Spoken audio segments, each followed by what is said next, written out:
It's only on Wednesday. Alright, today, let me get rid of the stuff up on the board. Okay. Today, we're going to do a couple examples of the proportion stuff. We're going to do it with currency, exchange rates. That's what we're going to do today.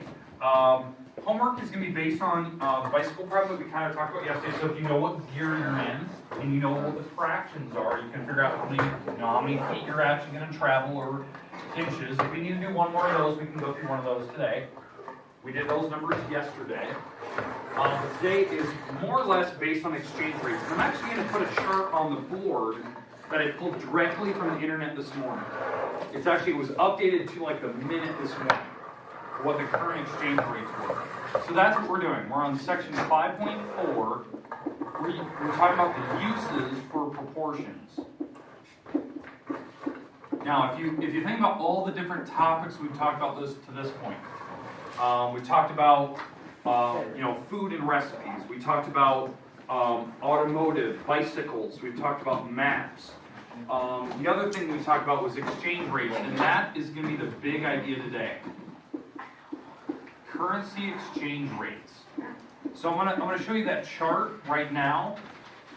This chart is going to be super helpful just to get an idea of like the exchange rates across the world in case you actually do some traveling in your life, which I always want to recommend. But we'll do a couple examples of that today of how we can do exchanges, and then we are going to get some homework, which is pretty basic. But I want to make sure that we're comfortable in a different style. The first couple of homework problems are very simple proportions. The second ones are bicycles, which can be a little more challenging. The third type will be exchange rate, so money. And then this homework that we're going to give today we'll do on Friday. And it's not that many problems. It's actually pretty straightforward. So you'll need to. But let me pop up the chart on the board so you can actually see this. I think this chart was pretty interesting because it was updated to the minute this morning, because exchange rates are updated like every 8 seconds or something like that. Yeah, it's crazy how they fluctuate. In fact, just to give you an idea of a tech company like Apple. Apple, sells computers and phones everywhere across the world. And I know at one point, I think it was the middle of summer, Apple computers had to shut down the Russian Apple Store website. So the Apple Store is where you buy all the Apple products. They literally had to take that website offline. The exchange rates for the Russian ruble were going so up and down so violently that day that they couldn't sell a computer because they didn't know what the actual pricing was going to be. It was going up and down every few minutes. If they didn't, that would have been totally owned by really cheap. Yeah, that was the thing. They were worried about the exchange rate would have dipped and you could have got an Apple computer for like half the cost of what it normally would have been. And so they immediately just canned the website, they shut it offline, which is a rarity. Usually you never see that. It was one of the most recent showing of how that worked. Also, it happened, I think like 4 or 5 years ago when Greece was going through their financial crisis. Apple shut off the Greek Apple Store website because they didn't know what the exchange rate for the cash was going to be at the time. Because the inflation for the actual rate for the actual euro was going violent in Greece. All right. So let me pop up that exchange rate up here. All right, perfect. All right, so here's the current exchange rates. I'll put the chart up on the board. It's actually pretty straightforward. All right, so here we go. I'll zoom in here so you can actually see some of these. All right. Okay, so here's the exchange rate tables. That was this morning. It was bright and early when I first opened it up. It was like 7:30 this morning, something like that, 7:45. And I pulled it right offline, and I wanted to show you kind of what the current exchange rates were. This, we're going to be looking at this column here. This column. Okay, not this one. Okay, ignore this column for right now, I'll explain. Okay? Can I go to India real quick? Wait till I show you some of the other ones. Can I go to Japanese yen? Japanese yen. It's $111 for one U.S. currency Yeah, dollar. so this is $1 U.S., and if you go to a different country, what the exchange rate would be in one of their banks. So like for instance, if you're going to Europe, Spain, Italy, France, Germany, this is the exchange rate. If you walk in with $1, it's worth about 0.93, 0.94 euros. Okay, so not quite a dollar. So the dollar is actually worth a little bit less over in Europe.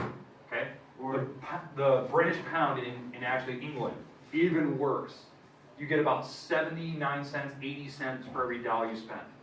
Okay, if you were paid in euros and you went to the U.S., this is how much money you'd have.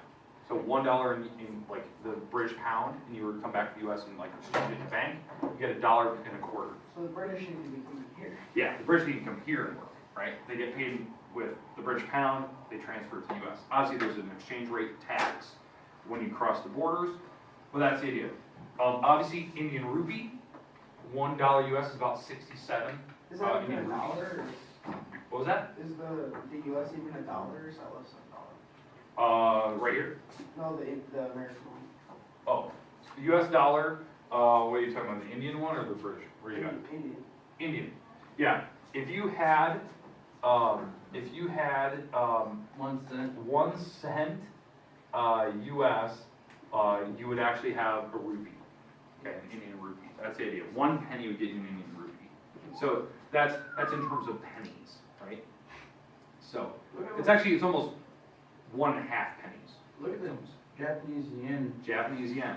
It's 111. 111.84994 or 994. You wouldn't even need a full penny to have a Japanese yen. You need like an eighth of a penny. Yeah, an eighth of a penny. You see, you cut a penny, you cut it in kind of like a little clip on it, and boom, now you have a Japanese yen. So you can see the exchange rates are right now. I haven't even scrolled down yet. I mean, some of these are crazy, especially when you get to the third world countries. Their exchange rates for $1 is insane. You think the Japanese yen is bad, you'll see some of the other ones. These are just the more common ones, especially like the Chinese. I don't even know how to pronounce it. Yuan. I don't know how to pronounce that for yuan.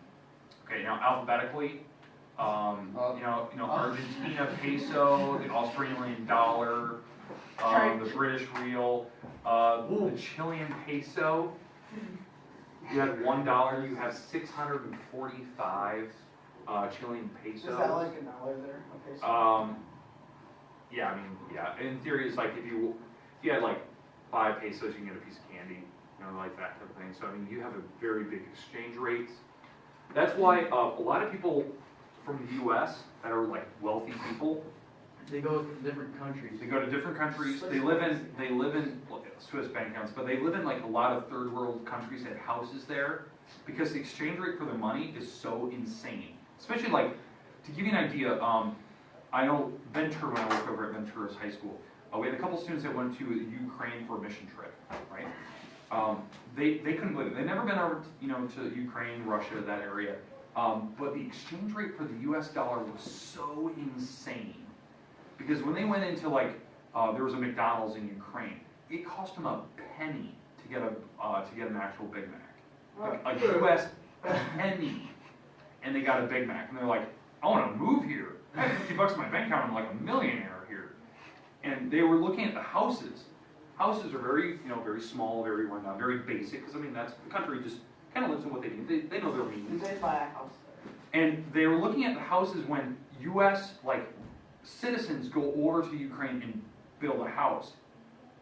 Mansions. You think a house like on the lake looks good?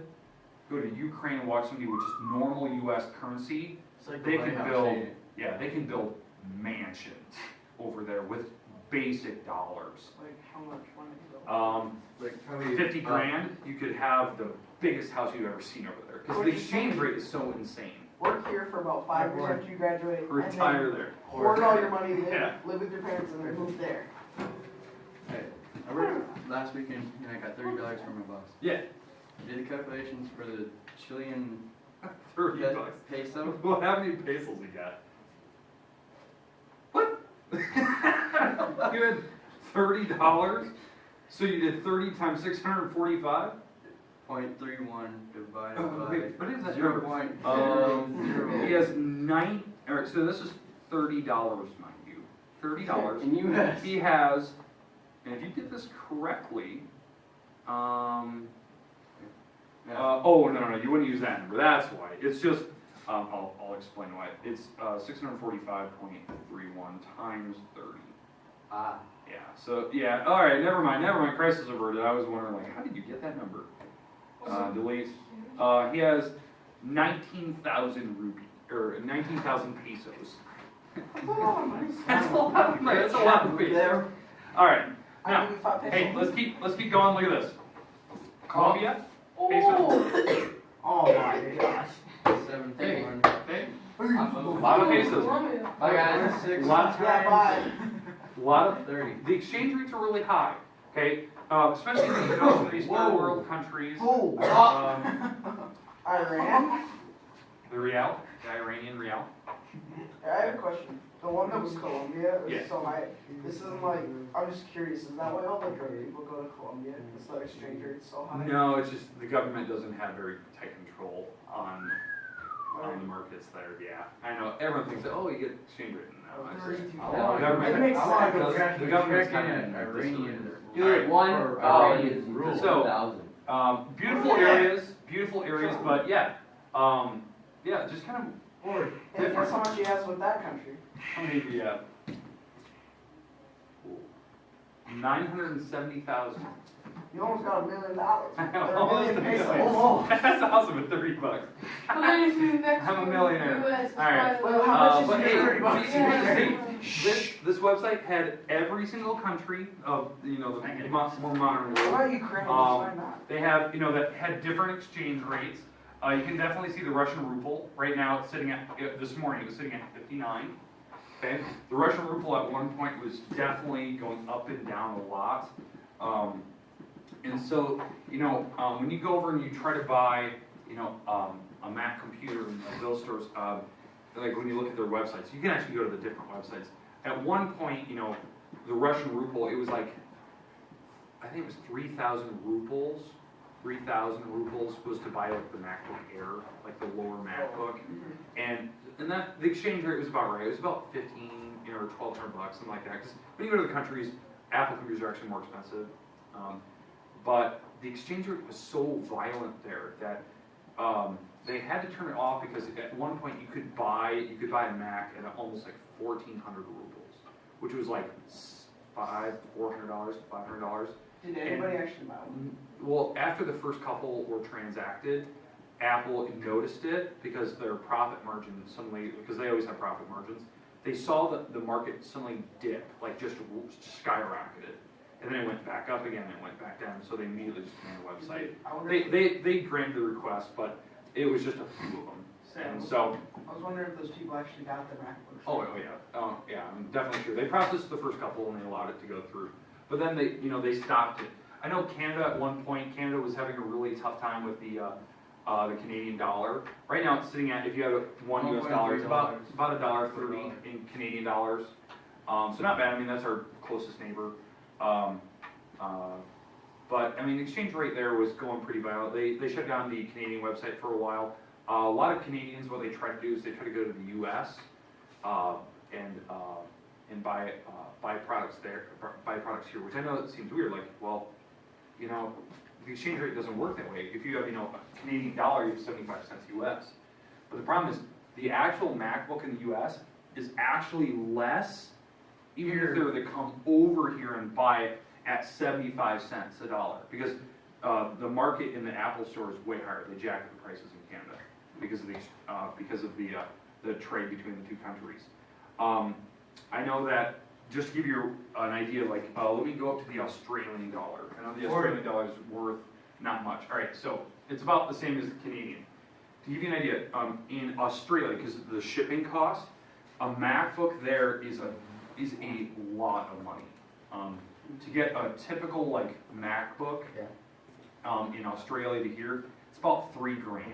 Like actually like $3,000 to get just a traditional MacBook. MacBook Pro, like in here it's like $1,400, right? To get like the entry level MacBook, it's $3,000 in Australia.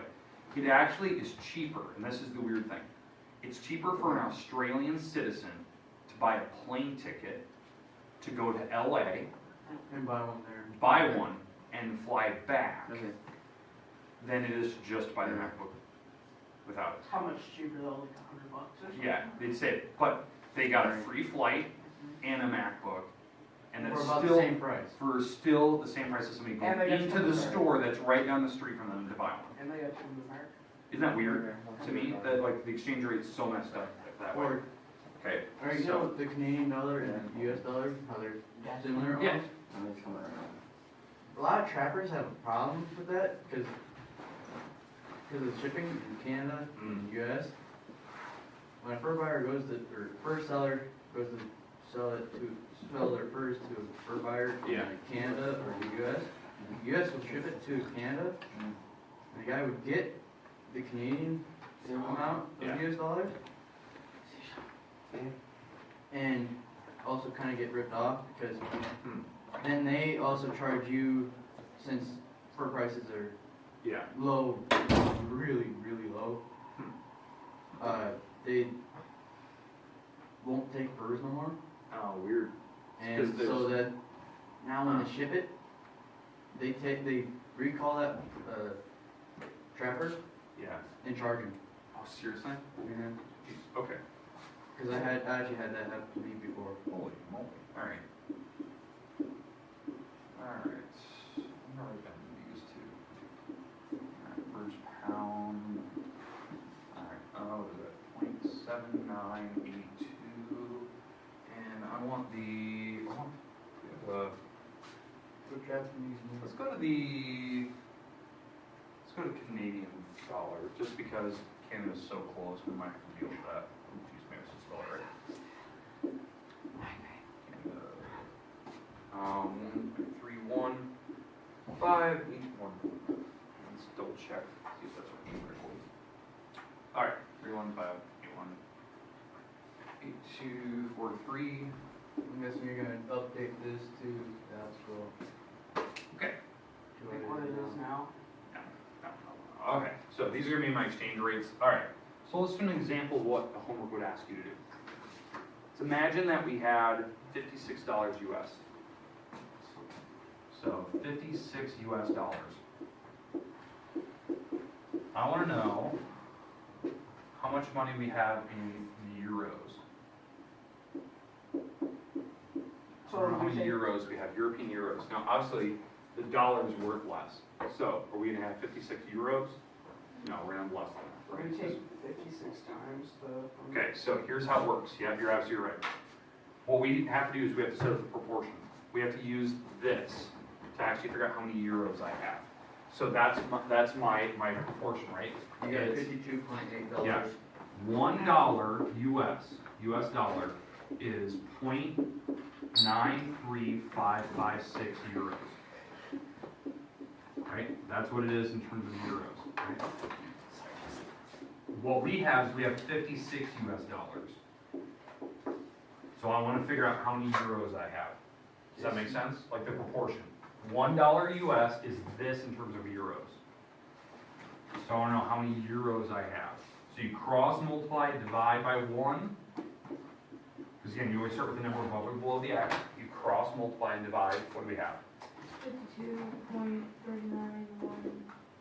I got 2.08. So are we gonna be using, does the book have a different? Yeah, it has different numbers. That's why we gotta be comfortable with how to set it up with no matter what fraction they give you. Because the book is like 6 years out of date. Oh. So that number could be definitely way different. Say a month is kind of how it for money, so Yeah, 6 I mean- years. Wait a week or two and it could be way different. So, alright, does that make sense? We have less euros. The dollar isn't worth much. Now, if we have a dollar, it's 93 cents in euros. 94 cents. That's why 90 per 52 makes about sense. Okay? Alright, let's do it again. Let's do it for the British pound now. And this will be even less. Okay, so the British pound, one US dollar, according to that chart, was 79.8243 British pounds. And I want to know how many pounds we have. We have $56 worth. I actually have a question. Sometimes I watch these people from England and Britain, and they'll Yep. say pound, and then they'll say quid. What's a Same. quid? What's a quid? It's the same Same. thing, just Yep. different order. Yeah, just didn't ask. Okay,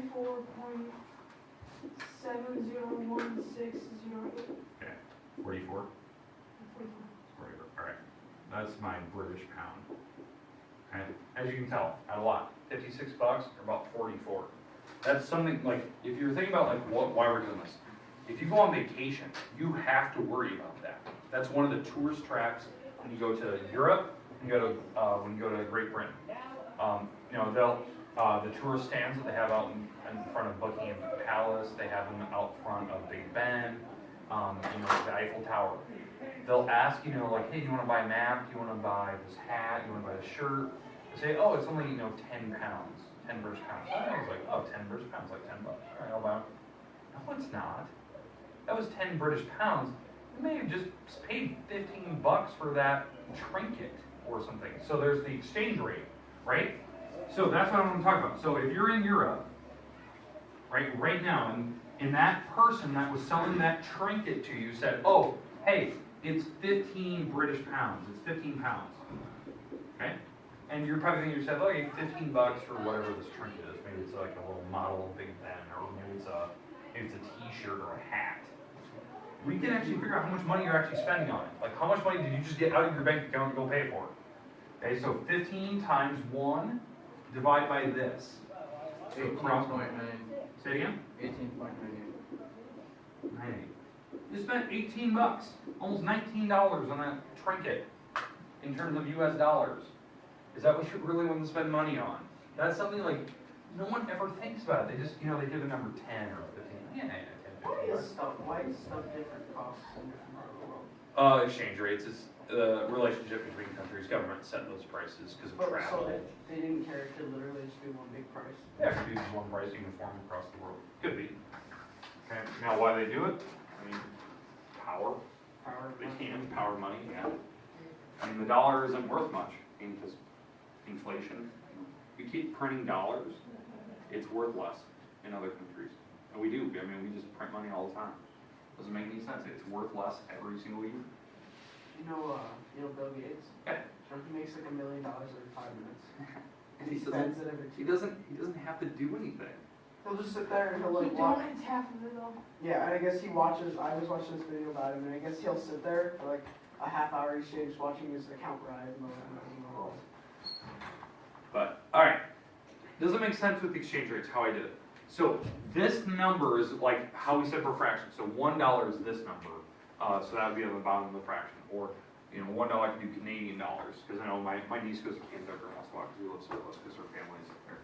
So, so she always constantly works about exchange rate, especially like when she's up in Canada and she spends some money and she has change. She can go to the bank and get that Canadian dollars and coins transferred back to the US. She loses a little bit of money because I mean, Canadian dollars are worth, you know, if you had this many Canadian dollars and you came back to the US, they give you $1 US for that. So she always has to worry about pocket change. She has $1.32 in Canadian coins. She's got $1 US. So she's always kind of worried about what she spends money on up there and how much she's spending, and she does conversions.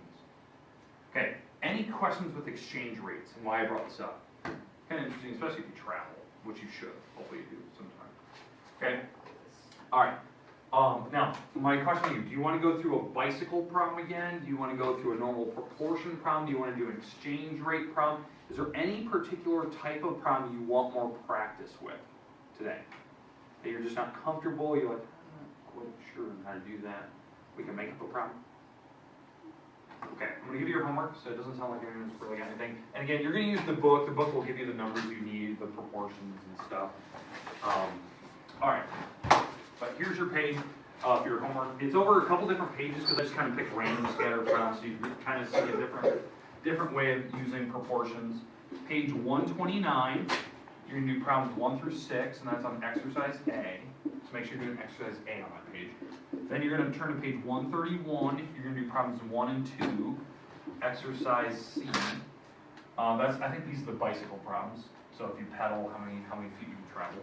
And they give you the numbers on the page. You'll have to read, by the way, you'll need to read this. Read your book. It was the same stuff we did yesterday. And then page 132, 1 through 5. These are the exchange rates for money.